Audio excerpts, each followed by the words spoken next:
दोस्तों, क्रोध आने के बहुत से कारण हो सकते हैं।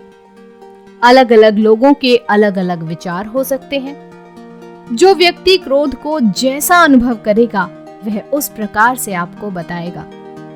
यह प्रश्न ऐसा है कि आप उत्तर से 100% संतुष्ट नहीं हो सकते।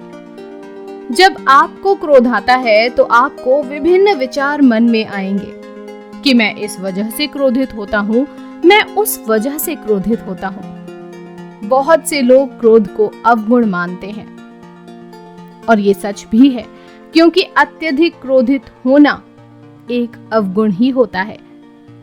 लेकिन अगर क्रोध नियंत्रण में हो तो वह एक गुण होता है। और आज की इस वीडियो में हम आपको बताने जा रहे हैं कि आखिर इंसान को क्रोध क्यों आता है। वीडियो में आगे बढ़ने से पहले वीडियो को लाइक कीजिएगा, शेयर कीजिएगा और हमारे चैनल को सब्सक्राइब जरूर कीजिएगा। तो दोस्तों, श्री कृष्ण के अनुसार मन का भाव जैसा होगा, क्रोध सामने वाले पर वैसा ही प्रभाव डालेगा। एक माँ जब बच्चे को डांटती है तो माँ के मन में बच्चे के कल्याण का भाव होता है। इसलिए यह क्रोध बच्चे के मन पर सकारात्मक प्रभाव डालता है। जब क्रोध पर नियंत्रण नहीं होता है तो वही क्रोध नकारात्मक प्रभाव भी डालता है। उदाहरण के लिए, जब बच्चा पढ़ता नहीं है तो माँ क्रोधित होती है और उसे पढ़ने के लिए डांटती है। यहाँ तक तो ठीक है।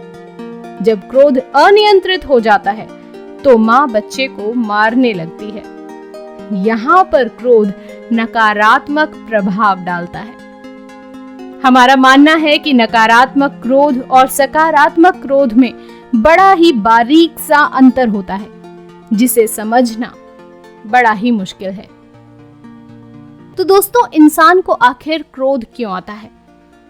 मानसिक रूप से कमजोर लोग ज्यादा क्रोधित होते हैं। इसे ऐसे भी कहा जा सकता है कि कम विकसित दिमाग ज्यादा क्रोधित होता है।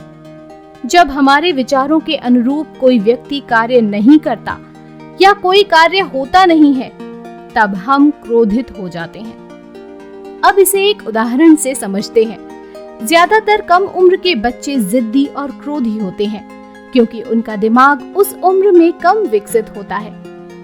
वे क्रोधित उस समय होते हैं जब उनके मन की कोई बात नहीं मानता या बच्चों पर जब कोई अपना विचार थोपता है। अब एक वयस्क व्यक्ति का उदाहरण लेते हैं। मान लीजिए एक परिवार में पति पत्नी है। वे एक दूसरे पर क्रोधित क्यों होते हैं? जब उनके विचारों के अनुरूप कार्य नहीं होता। पत्नी यह उम्मीद करती है कि जब वह कॉल करेगी तो उसका पति जरूर उठाएगा, मगर व्यस्त रहने के कारण या किसी अन्य कारण से अगर पति फोन नहीं उठाता है तो पत्नी को क्रोध आता है। वो क्षणिक भी हो सकता है। ऐसा ही पति के साथ भी होता है। अगर उसका फोन पत्नी ना उठाए तो वो क्रोधित हो जाता है, क्योंकि यहाँ पति और पत्नी दोनों पहले ही यह मान चुके थे कि फोन करने पर उठा लिया जाएगा, मगर ऐसा नहीं हुआ, यानी उनके विचार के अनुसार कार्य नहीं हुआ। इसके अलावा दोस्तों, मानसिक रूप से बीमार या मानसिक रोगी को भी क्रोध आता है। कई बीमारियों में लोग चिड़चिड़े हो जाते हैं, जिसकी वजह से भी क्रोध आता है। इंसान के अंदर किसी के प्रति घृणा, नफरत, ईर्ष्या का भाव होता है तो उस व्यक्ति से वह बहुत जल्दी क्रोधित हो जाता है। अहंकार की वजह से भी इंसान क्रोधित हो जाता है। उदाहरण के लिए, जब अलग अलग पार्टी के नेता बहस करते हैं तो उनके अंदर एक दूसरे के प्रति इतनी घृणा और नफरत होती है कि वे जल्द ही एक दूसरे पर क्रोधित होने लगते हैं। लेकिन बहुत से नेता ऐसे भी होते हैं जिन्हें अपने क्रोध पर नियंत्रण करने का हुनर आता है। जब मन प्रसन्न रहता है तो हम बहुत कम या ना के बराबर क्रोधित होते हैं।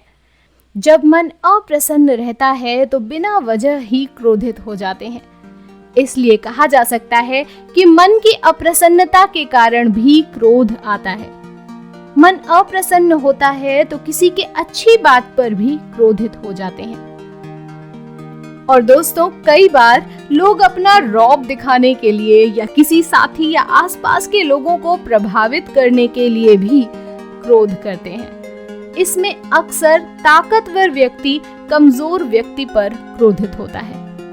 दोस्तों, क्रोध से संबंधित इस वीडियो से हम पूर्णतः संतुष्ट नहीं हैं, क्योंकि क्रोध क्यों आता है इसे मात्र एक वीडियो से नहीं समझ सकते हैं।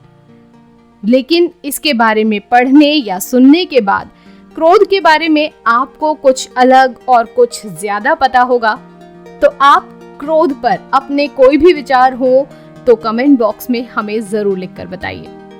इसी के साथ वीडियो का समापन करते हैं। वीडियो अगर पसंद आए तो लाइक कीजिएगा, शेयर कीजिएगा और चैनल को सब्सक्राइब कीजिएगा। नोटिफिकेशन बेल प्रेस कर दीजिएगा ताकि आपको आने वाली वीडियोस के नोटिफिकेशंस सबसे पहले मिल सके। आपसे फिर मिलेंगे ऐसी ही एक नई वीडियो के साथ। तब तक के लिए धन्यवाद।